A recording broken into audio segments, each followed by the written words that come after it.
Hello guys, yeah, are you okay? I'm okay, I'm all right, yeah. Lelo na elibino misu. Na ipoto sola concernant lei. Concernant misu. Nazo lobela mingi anatomie because avant koyeba ba maladie pe ba traitement nango faut koyeba nan organe ozo bela esalema ndenge nini ezalaka ndenge nini fonctionna ndenge nini. Yango na lobela mingi anatomie. Na hématologie na bosalaki koyebisa bino na bosalaki te mais nazali sur espace te mpona koexplike bino ndenge okoyeba to ya hématocrite na yo soki eza normal ou pas ndeni moto akokota na anémie mais tolobelaki yango te mais tolobela yango peut-être nsima siko oyo naolobela siko misu naolobela mingi epa bato oyo misusu bakozala mpe bayebi na bango mamu naoloba te misusu mpe bakozala bacorps médical bayebi te nde naolimba balingala mpe peut-être esala bango bien on ne sait jamais donc bofinga te quoi parce que congolais ngani ka ofinga misu eza nini lei misu eza organe biso tout toyebi organe eza nini organe eza oyo ezosalaka biso tozala ba être humain soki tobengani ba être humain c'est grâce ya ba organe neti ba foie ba rein ba cœur tout ça eza ba organe ndenge mo lisu eza organe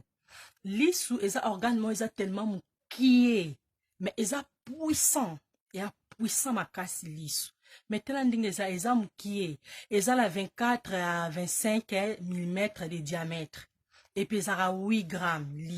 lisu pesaka 8 grammes siko na lisu toza na 3 parties toza na partie oyo tobengaka tinique tobenga yango tinique ya neti elamba ba enveloppe quoi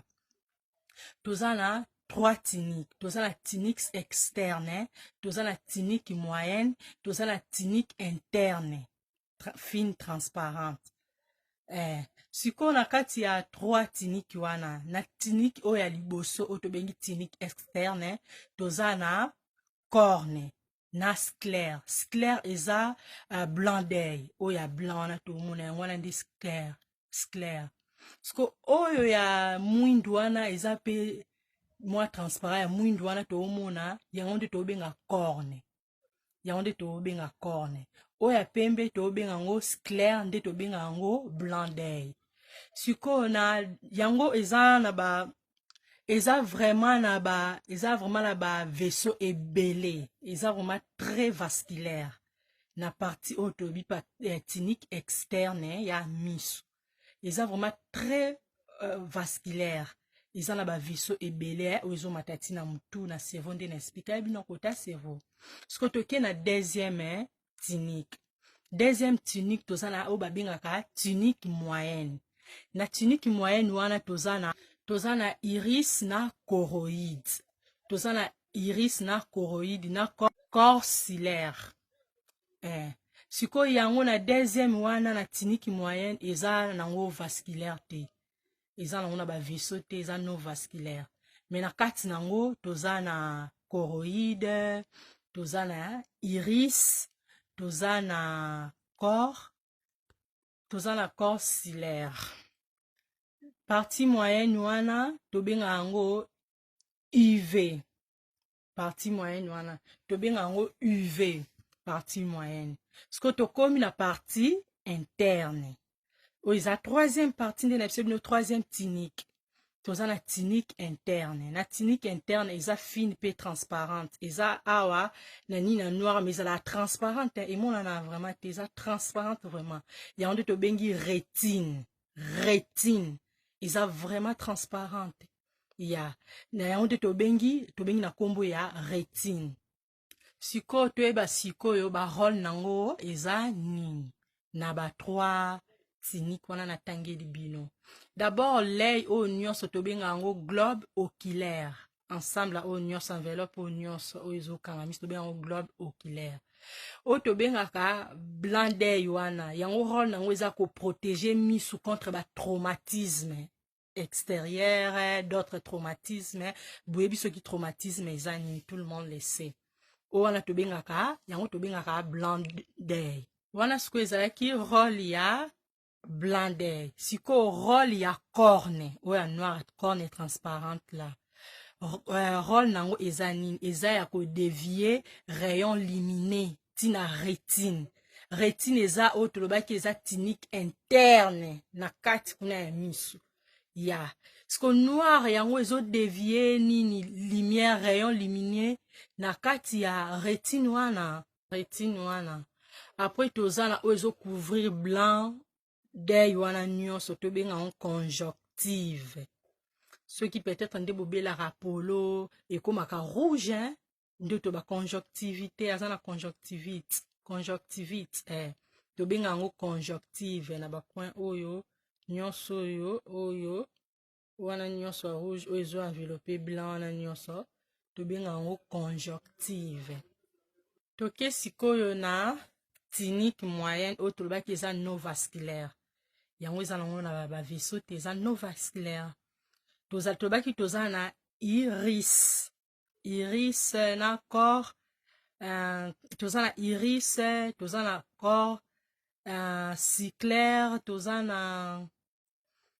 toza lisusu na nini na choroïde ya toza na choroïde sikoyo toke na iris sikoyo eza nini iris eza derrière corne oyo ya noir siko iris eza derrière yango nde epesa couleur ya misu bamisusu baza na bamisu bleu bamisusu marron tout consort eza grâce sikoyo ya iris wana yango ekoloraka l'œil wana tokomi na tinique moyenne nayeba te so bocomprendre tokomi sikoyo na tinique moyenne tolongwe sikoyo na externe tokomi na moyenne mpo tosisa moyenne tokota sikoyo na interne iris wana tolobaki grâce ya bapigment nango yango nde ezosalaka ezala na clarté epesa bacouleur souvent bato oyo baza na bazie bleu baza vraiment na bapigment te eza vraiment pigmenté te eza biso toza na bazie marron nde toza vraiment pigmenté siko iris wana eza perforé eza na trou moko boye oyo ezokende ntina pipide oyo tobenga pipide nini ekatakala te nazosisela bino te because naosala yango na video normale ditele pipide eza trou nde nayebisi bino eza trou moko ya fragma oyo koluka epesa passage na lumière à travers corne oyo tolobaki ya noir wana nde nayebisaki bino mpona pipide epesa lumière yango eomema yango ntina rétine sikoyo toyindo kota sikoyo na tinique interne sikoyo kuna touti na oyo ya libanda externe tokoti na moyen sikoyo moyen ezomema lumière ntina oyo ya kati kuna intérieur oyo tobenga rétine tu vois na kati ya rétine na pipide totrouve na nsima nango na nsima ya pipide toza na oyo tobenga cristallin tout le monde connaît cristallin si c'est quoi ya biso toyebi yango na kati sikoyo kuna interne toza na cristallin wana sikoyo rôle nango eza nini miso eza tellement vaste rôle sikoyo ya cristallin wana eza nini cristallin yango lisusu eza neti lentille eza lentille transparente oyo ezozwa lisusu rayon lumineux ezomema yango lisusu na rétine lisusu emema yango lisusu na rétine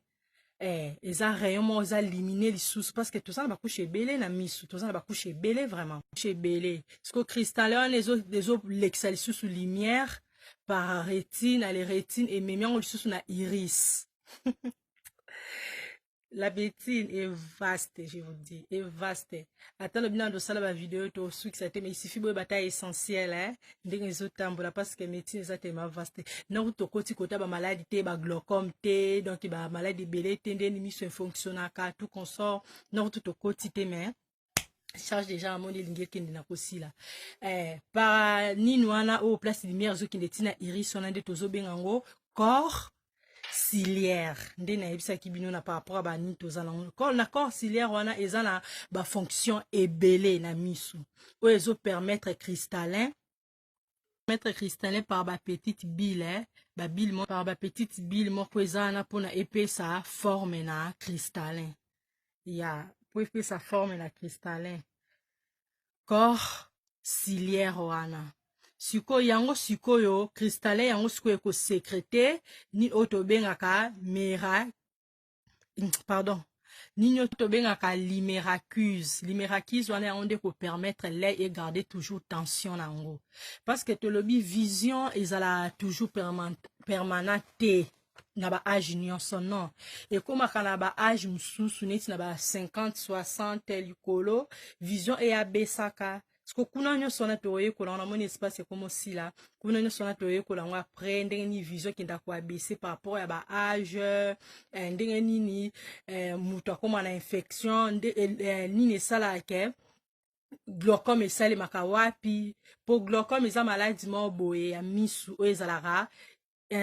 nakoloba neti eza incurable pourquoi nakoloba ngo wana vraiment komi aveugle total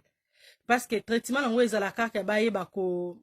mpe diminuer vitesse ya infection nango c'est tout mais wana vraiment erendaka vraiment aveugle par rapport à d'autres malades bamaladi ebele eza associé par rapport à âge ndenge moto azokola ndenge tokolaka boye ba âge ezomata ndenge mpe lumière na biso ediminuaka ya misu siko nyonso wana toyeba yango ata nsima because place esili eza tellement nde na biso bino médecine eza tellement vaste